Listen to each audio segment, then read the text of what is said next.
to a restaurant and you ordered a hamburger and they brought you chicken. Here, what we don't need is another analogy. And then you went, what you're saying. Where's my... This doesn't taste like a hamburger. That's enough analogies. You ordered chicken fingers. Stop the analogies. Because I said, is this what you said? And you said, yeah. And then you said, let me explain. This doesn't taste like a hamburger. Because he has ADHD and he has to explain the same thing five times 5 different ways, even though we got the point. We got the fucking point. We got the fucking point. The point's in my head. I got the point. It's done. Uh-huh. Now, it's like if you... It's going to hit us with a simile now. Welcome back to Secondhand Therapy. We want to remind you that we are not doctors or therapists or professionals of any kind. It's true. We're just sad. Just a couple sad guys.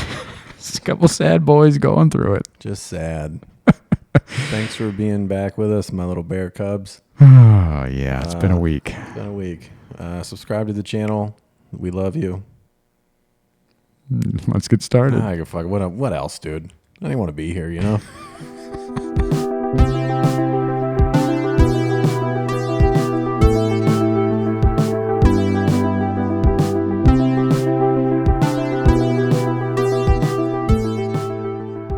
Here's another thing I do. As soon as it's done, delete the text thread, unmatch, unhinge. Really? Oh, immediately. Well, is it out of sight, out of mind, or what? Like, why? Yeah, I think so. Because if I don't, I go analyze. You know, I reread and I'm like, well, who gives a shit? It's over. It's done. Oh man, I think I live for the reread. The reread. Oh no, I love it. Yeah, I love to wallow in that fucking. Well, even like months down the road, I think to myself, like, was that did I fuck up then? Yeah. And then you have no way to. But I mean, your way is way healthier, duh. I hope so. Yeah, I wish I could do. Dude, I still have. I know. I don't have any of that. None of it. I wonder if. How often do you go through it? Oh, not often. That's good. No. Yeah, literally, as soon as like the conversation happened today, as soon as it was done, it was delete, hinge, unmatch. Don't need it. Done with it. See, for public things too, and I know women are really good at this, where they'll just like wipe a dude out of their profile, like any picture they've ever taken. This could be the father of like all of your children, like all 8 kids, and they're like, you never knew he existed. He a ghost now. Yeah, exactly. He ghost man. He's not on one picture of your Instagram and like all this stuff. Like, I don't care. I don't ever do that. I don't ever clean my social media after that. I don't give a fuck. No purging. No, it's like, hey, we saw that you know 2 years ago you had a picture of this girl. Yeah, we dated. Yeah. We were together for, whatever. Yeah, right. She's on my feed. Congratulations. You found her. That's it. I don't give a fuck. See, I've never done the Instagram purge. Yeah. Well, you don't post any personal pictures. Yeah. Me and this tree broke up. I got to get rid of this tree. Okay, it was a highway overpass sign, first of all. No, because like back in the day, I used to post a few years ago. And then I got off social media. Now that I'm back on, I don't post personal shit. But yeah, I don't know. If I ever went through and did the purge, I don't remember. So I don't know. I mean, I kind of don't. The Instagram, I get it. It makes sense. But also, like, that's not something I think you go back and look at your own posts. You know, I feel like that purge is more for like other people. Like, all right, this guy's gone. Don't fucking. Yeah, maybe it's because, like, I don't think things have ended badly with the people that I date. And so maybe if there was, like, a fuck this person. Like a contentious ending? Yeah, then I'd be like, oh, yeah, they gotta go. That makes sense. And, yeah, that does make sense because dudes are the worst. And the women are always the ones that are like, this guy's got to get off my feed. Yeah. Yeah, because men are the worst, and they probably fucking bang their sister or something, and they're like, I don't want him on my... Okay, but then, let's talk about the sister. Don't do that either. Right? That's also the sister. I've never banged any ex's sister. That's rough. Yeah, that's rough. That's a lot. Yeah, I've wanted to. Yeah, I get it. It'll happen. If we're being honest. Yeah. I know what you're talking about. But here's the thing with cheating, right? All right. Because you said, yeah, the sister, like, don't do that. I'm like, hey, man, that's not her fault. That's the dude. Whoever cheats, that's on them. That's like when I see these. Hey, man, if you're going to fuck your sister's boyfriend, that's on you too. That's on you too. Okay, what about this scenario? That's more on the sister, I would argue. They got more history than you do with the man. That's more on the sister. I could be wrong. I'm wrong a lot. Wait, let me peep this scenario. All right. You got a couple. Uh-huh. The girlfriend or wife wants to cheat. Mm-hmm. She finds some dude. Mm-hmm. She's doing him on the side. Complete stranger, outsider, not a friend, not a family member, not a sibling. Okay. Complete outsider. Tinder. Yep. All right. And guy comes home and finds him. Mm-hmm.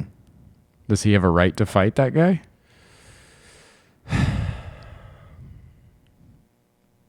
Well, does he have the right? Yeah, but he shouldn't do it. I don't think it involves that guy at all. I mean, bro, some dude's piping your girl down in your bed. That's not his fault.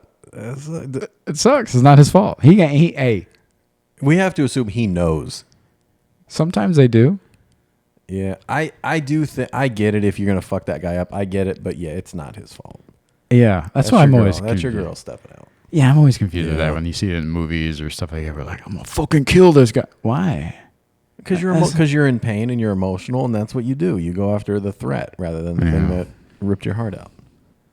Yeah. Men aren't healthy emotionally. Man. What do you think we're doing here? We're trying to fucking turn the stigma. Yeah. I do think in those scenarios, women do it better if they were to find them in the same. If the scenario is the same, only the genders are reversed. I think women would be like, "You can leave," and then they deal with the guy. There wouldn't be like, "I'm gonna kill this bitch." It'd be like, "Yeah, you need to leave." Yeah, you need, and then she's gonna fuck up his shit. Yeah, all his clothes, his car, and I gotta tell you, that hurts more. Oh, yeah, yeah. When a woman fucks up your whole every one of your belongings, that hurts you more than you fucking up the guy she fucks. She doesn't care about him. No. Yeah, women are just they're superior beings. Yeah. You know, what can we? It is what it is. Yeah. Yeah. So I got dumped today, is what I'm saying. Oh, dude. Oh, God. I mean, you know. What's up with you? I mean, here's the thing, though, because you said you're a little sad about it. You're kind of in a funk and all that, but this was kind of a new thing. It's very new. Very new, very fresh, but it started out kind of hot and heavy. So, yeah, I think we had hung out, gone out, gone out, whatever you want to call it. Yeah. A handful of times, a couple times more, hooked up a handful of times. Great. Always a good hang. Sexual stuff was always great, very enjoyable. And then it ended today. And what? It was like a festival that was in town. It ended today. Today was the final day of admission. Exactly. Actually, no, I saw her last night, and then we terminated the contract today. Your services are no longer needed. Yeah. But it's a weird thing, man, because I didn't have strong feelings for her. I'm nowhere near loving this woman, right? But I'm still that rejection. It's like, I don't know what I'm feeling. It's not great. Like, I don't know if I'm sad, if I'm bummed, if it's just the rejection fucking with my ego. I don't know what it is. Because if I'm honest with myself, this girl's not good for me. This was not, it was never going to be a thing. Right. Because she had, I don't know if we want to get into all this. Fuck it. That's what the podcast is for. She had a lot of qualities of exes that I have of relationships that were not great. You had some. However, she had the ability of communication. That's one of the things she and I did very well, was communicate. Yeah. So you stopped talking. Yeah.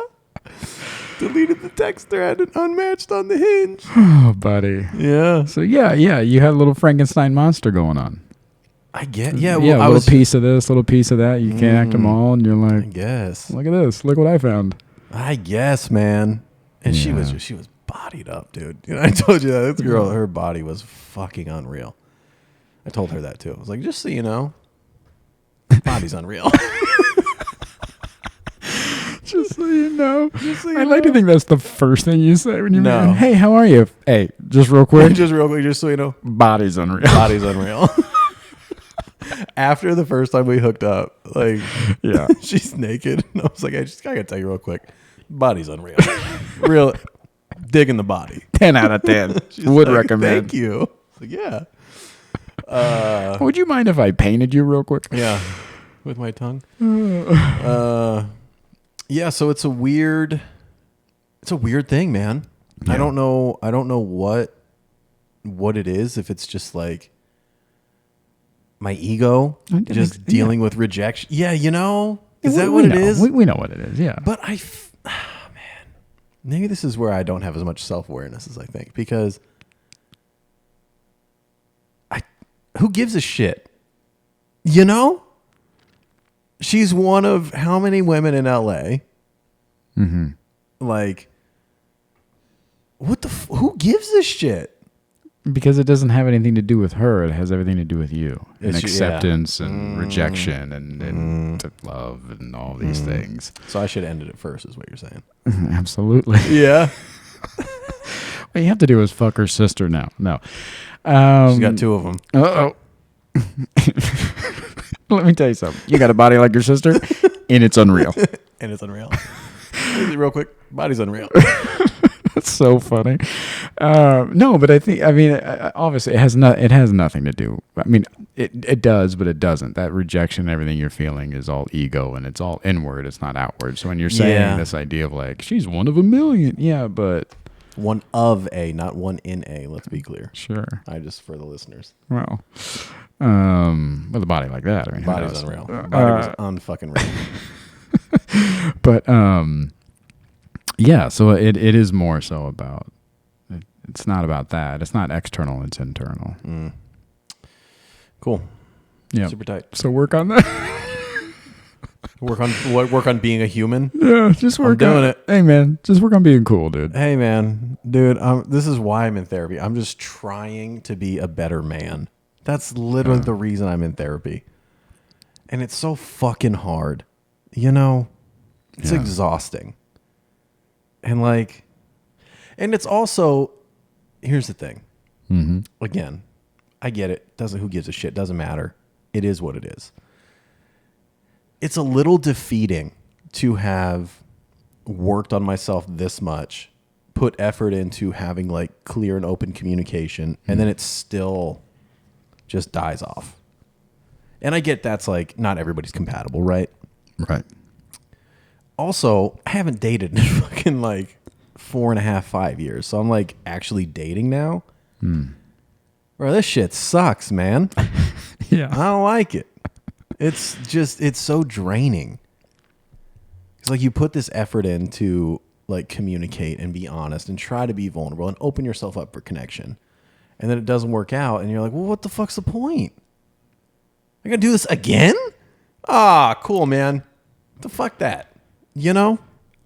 Am I wrong here? You're looking at me like I'm an idiot. What did I say? Here's what I'm going to say is, you know, I'm a big believer in... First off, let's not preface a sentence with here's what I'm going to say. Just say it. You know? Right? And we know that. Sure. Here's what I was going to say until you interrupted me. Cunt. I'm a big believer in the universe and asking for what you want and all that kind of hippy-dippy shit, right? You're not asking for that right now. No. You're not seeking that out. Seeking what? Love? love and long term and these things. When you're saying that it's defeating and that you've put all this work in and you've tried to like be a better communicator and all that, you are doing those things, but you're not asking for what you're bummed about not receiving. Yeah, that's true.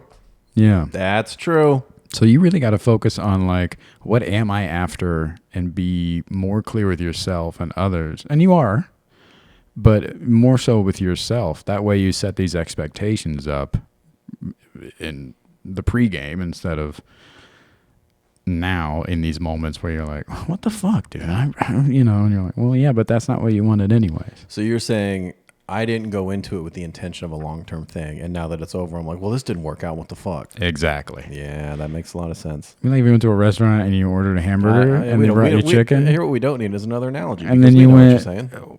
Where's my? This doesn't taste like a hamburger. That's enough analogies. You ordered chicken fingers. Stop the analogies, because I said, "Is this what you said?" And you said, "Yeah." And then you said, "Let me explain." This doesn't taste like a hamburger. Because he has ADHD and he has to explain the same thing five times, 5 different ways. Even though we got the point. We got the fucking point. We got the fucking point. The point's in my head. I got the point. It's done. Uh-huh. Now it's like if you. It's gonna hit us with a simile now. This fucking guy. Yeah. Yeah, man. I don't know. Fucking dating sucks. Mm. And also, again, I'm like, yeah, like obviously this girl wasn't the girl for me.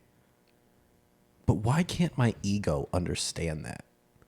And just be like, oh yeah, just let it go. Like, I'm going to let it go. As soon as I wake up tomorrow, I'll be like, all right, yeah, fuck that shit. Yeah. You got to sleep it off, right? Mm-hmm. You got to have the sleep off. You got to have a sleep off. You got to have the sleep off. You gotta have one night's sleep. You're gonna wake up and be like, oh yeah, dude, I was all fucking sad yesterday. Who gives a shit? Mm-hmm. Yeah, but it's just, oh man, I gotta get a hold of my ego, I guess. Ego's a tough one. Yeah, he's hard to reason with. Yeah, fucker doesn't listen, huh? Wants to fight all the time. That fucker's down to fight. Well, that's yours. Well, yeah. Yeah, your ego comes in a smaller case than mine does. So mine's pretty confident in your fighting abilities. Oh. All right, what did you do in therapy this week, you fuck? I didn't even talk about therapy. You know what my therapy was this week? What's that? Doesn't matter. You go ahead. I don't want to talk about it. I had a similar thing. We'll get to that later. Okay. About asking the universe for something and then not, and then just being disappointed when you didn't ask it right. Yeah. But my therapy this week was about ego. I started, so I was up in Oakland and San Francisco area. The Bay. And, hey man, the Bay went to the Bay, you know what I'm saying? Oh God. And, so fucking white. Too white? Arguably too white. So I'm up in the Bay and I had like this little cabin treehouse thing. Yeah. And I was going for these walks in the morning along this mountainside. It was gorgeous. And I was going on this walk one morning and I did something different. And I told my therapist about it. I took my headphones off. I turned my music off. I just sat in this area that was like overlooking Oakland. And I could see all the way to like the Bay Bridge. And it was just like this beautiful overlook. And I'm sitting there by myself and I'm in my thoughts. And for the first time ever in my entire life, I told myself that I was proud of myself. Dude, I love when you lie to yourself. I'm kidding. I'm very proud of you for doing that because I know it's uncomfortable. It was real uncomfortable. And I was just, I've done a lot of projects this year and it's been a big shift in my career. And I've kind of like, I don't know. It's just been some big things happening for me personally. And so I reminded myself how far I've come and what I've done this year and that I was really proud of myself. Yeah.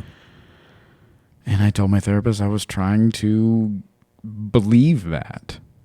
And the problem is that my problem with self-love is that I think everybody is gaslighting me and that I don't believe what they're saying. Yeah. And I was trying to explain it to her. I was like, it's a lot of my self-love is attached to my career because that's all I've your career's based on validation. Yes. Yeah, either they clap or they don't. Yeah. Yeah. And it's all I've done for the last 20 years. I haven't had that much of a social life or anything else. Like, it's just been stand up. Yeah. So I was telling her that it didn't make sense to me that, all these people that I was meeting throughout my life, and I told her too, I was like, this is the most ego you're going to get out of me. I was like, people that, my peers or like agents or, bigger people in the industry and stuff like that, since I was like 24, 25, have been telling me like, oh man, you got it. You're it. Like, you're going to be huge, this and that. And like all these things.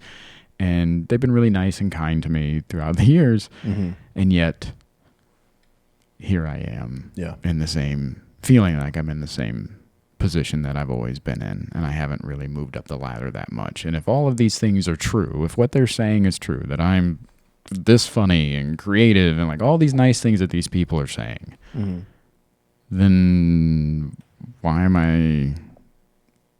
do I feel like I'm still struggling? Yeah. And she hit me with, she goes, do you think that there are people in your industry that are not as talented as you who are a lot further along than you are? And I go, oh yeah, absolutely. Shout out Matt Rife. I said, oh yeah, absolutely. And she goes, exactly. And I went, huh? Well, that doesn't help, but yeah. And she goes, well, that means that both things can be true, right? So all of these people can be right, that you are as funny or as creative or whatever they're saying, X, Y, and Z about you. And also you are where you're at. Both things can be true. Yeah. Fuck. I was like, huh. That doesn't make you feel better. Doesn't make you feel better. Yeah. Hey, lady, that doesn't pay my rent. Ah, cool. Super tight. Well, yeah, she's right. Yeah. So makes a lot of sense. It really changed my perspective on the value that I have placed on myself. I've never thought of it. And I've used that term before and I've given advice in that way and like all of those things, but I've never applied it to myself in thinking of that. Yeah. And again, it goes with that, a little bit of that black and white self-worth that I have. It's like, oh, if you're not a superstar, you're a failure. Oh, yeah. So which is it, bud? I don't see you on Forbes magazine, so you failed. You're going with Forbes, huh? I don't know, man. That's the one? I just picked a random fair enough. Teen Beat. Well, all right. 19 and killing it. I don't see me on that. So, well, all right. Is that a magazine? I have no fucking idea, man. I don't either. I don't read magazines. It sounded real. Yeah. It sounded real, but I don't know. Yeah, she makes a good point. Yeah, so it was interesting to think about ego in that way or self-love in that way and how they're attached. Mm-hmm. Yeah, I just never thought that, both things can be true. Yeah, well, it'd be nicer if, they weren't. But yeah, that's not how the world works. Yeah. And then I brought up you, and here's the thing: if you're gonna talk about me, get me on the phone. All right, you got something to say to Papa Bear? You get Papa Bear on speakerphone. You put me in. I joined the therapy session. I wasn't talking about Papa Bear. I was talking about Little Louie. Oh, that guy. Yeah. Yeah. All right, go ahead. I was saying that. I was talking about these exercises that you've been doing lately. Trying to get hold of Little Louie in there. Yeah. And how it blows my. It's okay. His headphones fell off. If you guys are listening, that's what happened. Leave it in. And how it blows my mind that when I try to think about contacting little Michael. Mm-hmm. Is it Michael? Or is it Mikey? What did people call you when you were little? Michael. Yeah. The only two people that's ever called me Mikey was my dead dad. Yeah. And Brad Garrett. Yeah. Well, Mikey. Yeah. Yeah, I was always everybody. My family still calls me Louie. That's a great. Louie's a fun one. That's my full legal name. Yeah. My legal name legally is Louis. But yeah, they're the only people that call me Louis. It's my family. It's not Louis. No, I just said my legal name is Louis, right? And the fact that you didn't know that hurts me bad. Well, what's my middle name? Fuck, I don't think you've ever told me. There we go. Is it Marie? Oh my God, it's my mom's middle name. That's the most Italian middle name you can have, by the way. Dude, if your middle name's Marie. Louis Marie Pilates. Oh, fuck all the way off. All right, go ahead. You're trying to talk to little Michael. What happened? And because you were saying that, like, she was asking you how you felt in those moments, like, you know, to talk to yourself to see if you felt safe, if there's anything you should know, you know? Yeah, I was supposed to ask little Louis if there's anything he wanted me to know or there's any fears that he thinks I should know about. Yeah. Yeah. And I had panic attack. Yeah. But if I were to think of, you know, little Mikey and go, hey, bud, how you doing? I'd have no fucking idea what to answer. My memory is such shit. Yeah. And I would have no idea how I was feeling when I was small, or if I was safe or not, or if anything, like, I don't even know where to begin with. I couldn't tell you how I was feeling last fucking Monday. You know what I mean? If you're like, how you doing? Like, my therapist brought up grief this week in our therapy. She was like, how you doing with your grief and stuff? I was like, fine. Yeah. It didn't even hit me that last week I had that dream and it like fucked me up and it was like spiraling and all that. I was just like, yeah, I'm fine. What are you talking about? Yeah. No fucking clue. So I'm supposed to remember fucking 35 years ago to be like, how you doing? You feeling okay? But here's the thing. You're not remembering. You're supposed to envision yourself and you ask it, and then it uncovers things. You're not just remembering. That's why it's an exercise. You're uncovering the memory blocks that you have to unlock whatever was. I got no memories. Yeah. Here's the thing. You haven't done the exercises yet, right? You're trying to do these on your own. You'll get there. Well, we started unpacking a little bit, and Yeah. she was like, so what do you remember from your childhood? And I was like, I don't want. And when I do think of my childhood, yeah, the first and only thing that usually comes to mind is 12 and discovering dad dead. That's your oldest memory. That's not only my oldest memory, but like where I go automatically. Yeah, I mean, that's a big one. That makes sense. Yeah. Yeah. And then when I think back to childhood, I don't have like memories ingrained in me, but I can definitely see places that I've lived before. I know everywhere that we've lived, I can see them vividly. Yeah. But you smell them? Yeah. Yeah. I can hear it, you know. Mm-hmm. But as far as like this happened there, I remember I don't have any of that. Mm. And she brought up pictures. She's like, when you look at pictures, can you say like, oh, you know, this was, you know, blah, blah, blah, this was happening. And I was like, nope. When I look at pictures, I'm like, that's me. And that's all I got. I never have those moments where I'm like, oh, you know, this is a picture of me at the park. Oh, that was the day that Dad and I got ice cream and blah, blah. I don't have any of that. I'm just like, that's me. I'm feeding a goose. And that's it. Wow. So there are some blocks happening. She was like, yeah, that's not normal. I was like, yeah, most people can remember until like back when they're like 5 or 6. Yeah. And I have one memory from when I was 3. Yeah? Yeah. It was me asking my mom if I was still 3. Am I still 3? She goes, yep. I go, are you sure I'm still 3? She goes, yep. That was it. Sorry, go ahead. Yeah, most people can definitely remember before 12. I think most people is 5 or 6 is where where you come online. And I can, if I dig and dig and dig, I can find a little here and there, but like nothing, again, no clear memories. Mm. And that's upsetting. And you want the memories. Yeah. Mm. Oh, I live for the memories. I know you wallow in the sad ones, but you do. Those are the only ones I remember. That's true. Ah, we did it. Which brings me to my next point. Yeah. we were talking about the disconnect that I felt when I was a kid, being the only kid in my school, or really in my town that I knew of that had a dead dad.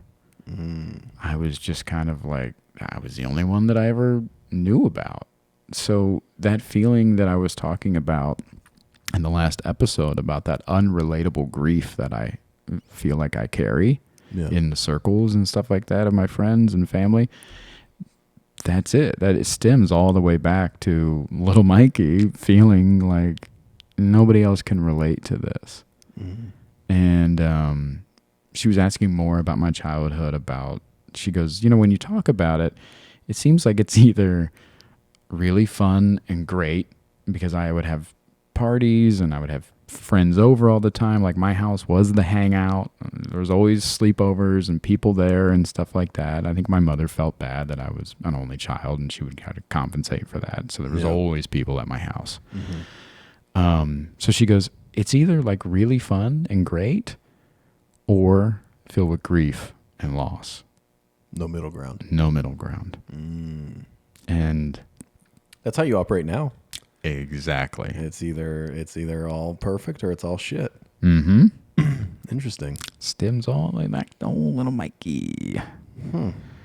And we started unpacking even more about what that looked like for my childhood, like why my house was the hang and all this stuff. And she's like, well, you had a pool, right? And I was like, yeah, we had a pool because it was an above ground pool. Yeah. Listen, it was Ohio. We had an above ground pool. But let me tell you, I've driven down Main Street. Yeah. It was the only pool. It was the only pool. But we got the pool after Dad died. And kids don't put those two things together. You know, when they're there and they're having fun and I'm having parties or I'm having people over and we're swimming and stuff, like they're not thinking like, oh, we're swimming in this pool because Michael doesn't have a dad anymore. His consolation prize. Yeah. Yeah. Exactly. Yeah. Yeah, that's weird. That's a weird thought. It comes down to like life was good because life was bad. And that was my childhood. That's sad. Yeah. It's real sad. Yeah. All right, so how do you fix it? What are we doing? Now what? It's about enjoying those in-between moments, being more grateful about those in-betweens and trying to live in that gray and not that everything's perfect and great and fun and everything is not shit and terrible and grieving. It's about living more in that in-between and creating memories in that gray. So this is something you have to be conscious of and put effort toward. Yeah, because we did talk about gratitude, but she was like, well, I can tell that you're grateful. And, like she's like, I don't think that gratitude is your problem. The issue is that you need to look at what's behind that gratitude. What are those feelings and what are they attached to? And this comes back around to what we were talking about earlier about asking the universe for things, right? Yeah. In those moments that I'm feeling like, oh, I failed. But a lot of these things that I don't really want. I've never had a clear ask for the universe. Yeah. It's I compared it to like asking a genie for something and it kind of gets mixed up and you're like, well, this isn't what I asked for. And the genie's like, that's what you asked for. It's that. It's like, hey, I wanted to make it in comedy. Hey, you did. You haven't had a job since you were like 23 years old and you've played theaters and you've been all over the world and you've been on TV and this, so you did it.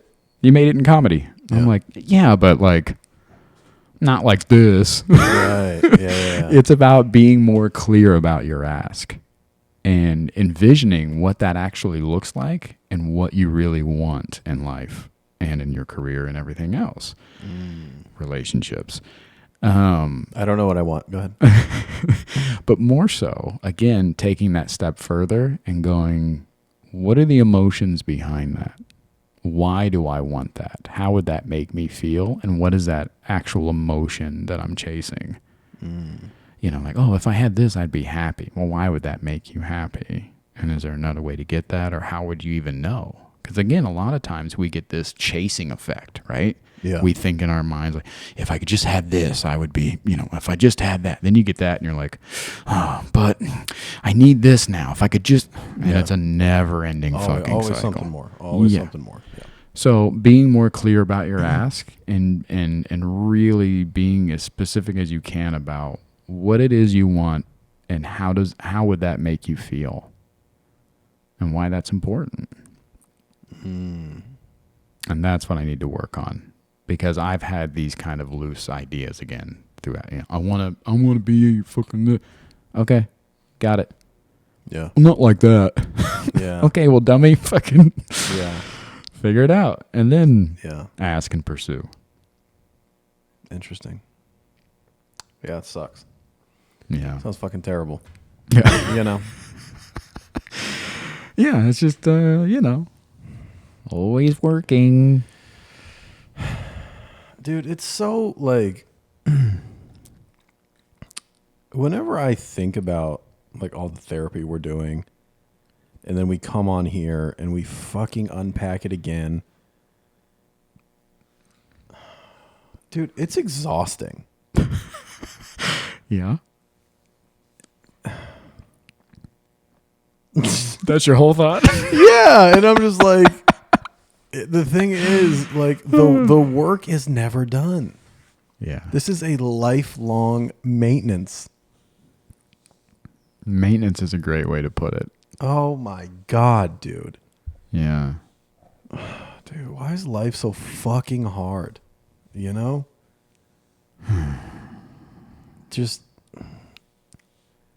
I feel like it's like, it's so hard just to fucking exist. And then when you try to like level up and you want to go from existing to living, oh my God, dude. Yeah. It's real defeating. I like that terminology you used. Existing to living. There's a big difference there. Yes, there is. I did nothing but existed for a while. Yeah. And you know, when I decided I didn't want to just be existing anymore and I started this work, and man, it's hard. It's a lot of fucking work, dude. Yeah, but it's rewarding, right? Not yet. I got dumped today. Were you not listening? I'm just kidding. No, it is. Like, I do. I am aware of the progress I've made in myself and my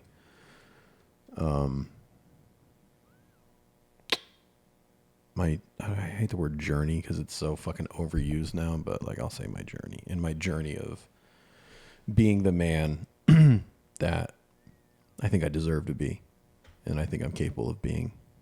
I'm not there yet, but I do see a lot of improvements in myself, and I do get positive feedback from people in my life about positive changes they see. But fuck, it's a lot of work, man. Yeah. You know, I know you know. Yeah. Yeah. So, I don't know, dude. Hope it's all worth it. I enjoy the work, though. What I like is the discovery.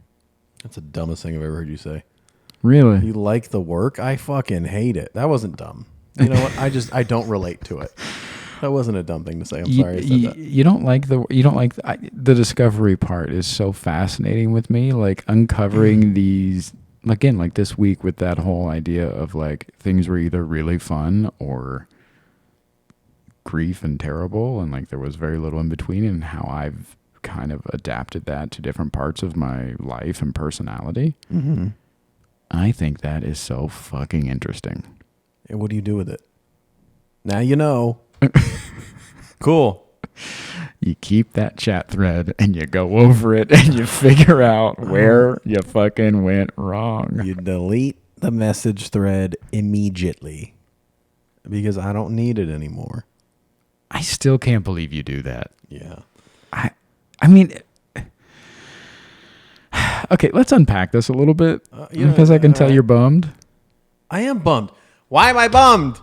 I don't fucking know. I am so bummed. All right, here's the thing. Yeah. Let me get a little more honest with you. Yeah, can we share a little bit more about the situation? We can share whatever. Okay. I don't give a fuck. All right. Well, clearly you do, but go on. Yeah, well. I'm going to send her the episode link and go, hey, enjoy. Oh, Jesus. No, I wouldn't do that. So our hangout last night was kind of a vibe check, I guess you could say, because as you said, started out a little hot and heavy, right? And sexual chemistry, pretty great, right? Communication was there, all that. Now, you've heard me talk. Little bear cubs, you know, Papa Bear got a little bit of a potty mouth on him, right? Yeah, you called me a cunt 3 minutes into this episode, so yeah. Well, when you're acting like a cunt, what should I call you? I'm open to feedback. Now, so one of the things she brought up to me was, I say bitch a lot. For me, it's just vernacular. Like I stub my tongue, I fucking bitch. Right? Or like you say something, I go, bitch, what are you talking about? Like it's just right. It's just a word. She brought it up. She goes, there's some misogynistic language with you, and she, made her uncomfortable. She didn't like it. And me, in my head, I go, oh, I'm not a misogynist, and that's it. Right. Which is such a weird way to take feedback where somebody's like, hey, this bothers me. You're like, well, that's not me, so cool. Because for me, especially when it comes to words, I put so much importance on intent. Because they're literally, dude, words are just, they're fucking noises that come out of your mouth. Like there are words can be hurtful, but if you say a word and you don't intend it as a hurtful thing, or you're not calling somebody a name, then it's just a fucking word. Yeah. I put a lot of importance on intent when it comes to words. Not everybody's like that, I guess. It's just the word is harmful enough, I guess. So yeah, when we hung out last night, she had prefaced before, like, I'd like to take sex off the table so we can, she's like, I'd like to focus on our compatibility outside of sex. I was like, oh, great. Cool. I'd like to do that too. All right. So that's what our hangout was last night. Yeah, it was, you and I talked about this briefly. That's what my therapy was this week, was her mentioning like the misogynistic language, things like that. And I was just like, what did your therapist say about it? Because we didn't talk about that. I told you in my most recent session, when she said something and I was like, bitch. Oh, right. Yeah. And she's like, yeah, I've heard you say, she's like, I know you're not calling me a bitch. She's like, I understand. So she got it. And, so I asked her, I was like, okay, so how do I, talking to my therapist, how do I communicate this to this girl? Like, do I say, hey, the intent isn't there? Because I don't think she cares about intent. I think it's just the word is harmful enough to her. And I'm like, well, I can't take that away. I can't change her mind on what any words mean to her. So right. It kind of came down to, just be more careful. It is what it is. But you and I touched on this a little bit, because I was a little stressed about this date last night. Yeah. Since she and I had this talk of like, let's figure out our compatibility. I was like, it made me anxious. And now that we hung out with no sex and she got tired of me, did it fuck my ego up? Oh yeah. Oh yeah. But also, I understand how nervous I was going into last night because I felt like I was on eggshells a little bit. Yeah, it felt like a test or an interview or something. Yeah. And I was like, I was real in my head about it. And when I think about that, I'm like, yeah, how could we be compatible when I'm sitting there like, I can't like fully be myself because I'm in my head and I'm trying to do these things. And it's like a new connection I have with this girl. It's not like we have history and she knows I'm working on it. There's a lot. So it makes perfect sense that this didn't work out. Now, you and I discussed, why was I so anxious about it? Mm-hmm. And you had a theory. Hit him with your theory. Tell the Bear Cubs.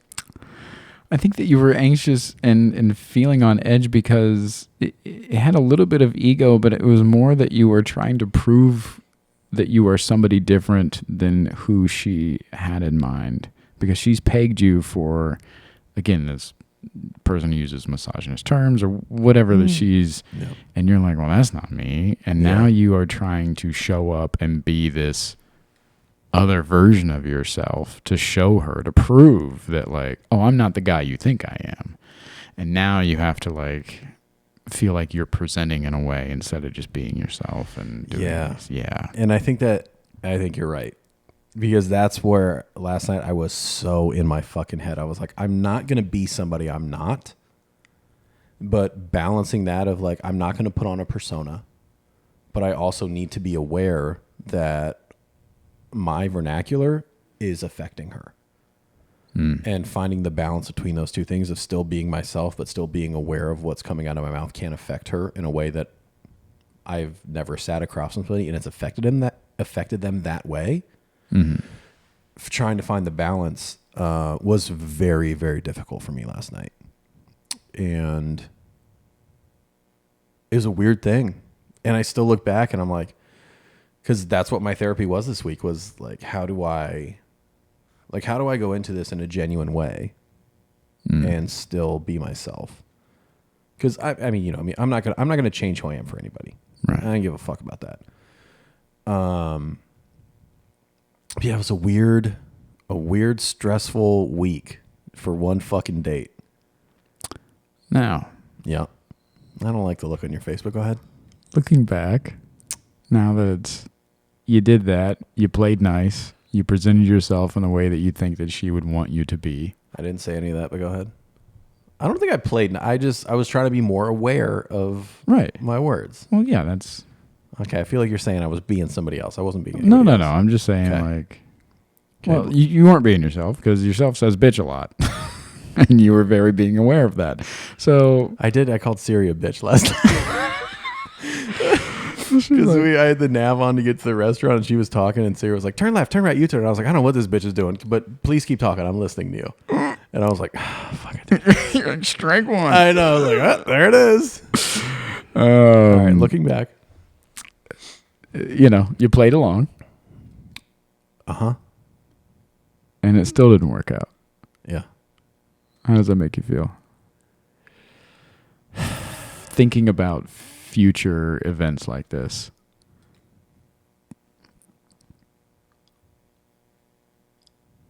Torn. Because I think I'm torn between, because you and I talked about this. As soon as she brought up the concerns, I was like, oh, this ain't for me. Right. We had this discussion. Yeah. But the other half of it, I do think it's important to take feedback because she's not the only woman on earth that feels that way. So I think it can't hurt me to, in my mind, be aware of if bitch is going to come out of my mouth, of being more aware of the context or tone or any of those things. I think that is a useful amount of feedback, a useful tool to have. But on the other side, I'm like, oh, that was it right there. I should have just been like, okay. But also, she had said for our next meetup, I'd like to take sex off the table. And then if I go, you know what, I don't think this is, Yeah, it's a real scumbag move to be then it's like, oh, I can't fuck you. I don't want to go to dinner with you. Yeah. You know, I didn't want to be that guy either because I'm not that guy. Right. Like I'm not that guy. Again, yeah, so you're going into this trying to you're double proven. You know, you're like, I'm also not this guy. Like, I can hang and not fuck you. Like, that's cool. And I'll also not say bitch, and I can be cool, and like, that's cool. So you're going double in, like, hey, I can be what you want. Nah, that wasn't it at all. I wasn't trying to be anything for her. Not trying to beat it, but you were just trying to prove that you weren't who she thought you had, who she thinks you are in her mind. No, I don't think her saying let's take sex off the table, I don't believe that was like a test. So when I say I didn't want to be like, hey, we're just probably not a fit. I don't think the sex thing was a test, but I didn't want her to think that I was continuing to see her just because of sex. Exactly. Yeah. So, yeah. So when you say like I'm trying to be the guy, like I can go to dinner with fuck you, that wasn't in my mind at all. Like that was a boundary she set, and I had no problem with it because I think it was important we find our compatibility on a non-physical level as well. Yeah. But the language thing, yeah, that was a weird balance I really struggled to find last night. Yeah. Yeah. And, you know, now today knowing that she didn't feel a strong connection, or I don't have the text. I couldn't tell you. I think that's the word she used. You know, I'm just like, yeah, that was the only way for this to end, if I'm honest with myself. Yeah. But my ego still doesn't like it. Yeah. What you got? Hit me. I don't think you're ready. All right. Hit me anyway. This is what the pod's for. Okay. I think this strikes a chord with you, especially since what you were working on last week or a couple of weeks ago with this idea of who am I without making jokes and having a little bit of relief, and will they like me if they see the real me? So what do you think was the real me that I showed her that you didn't like? I think that's it. I think you came... I came authentic. You came authentic. She wanted you a little different.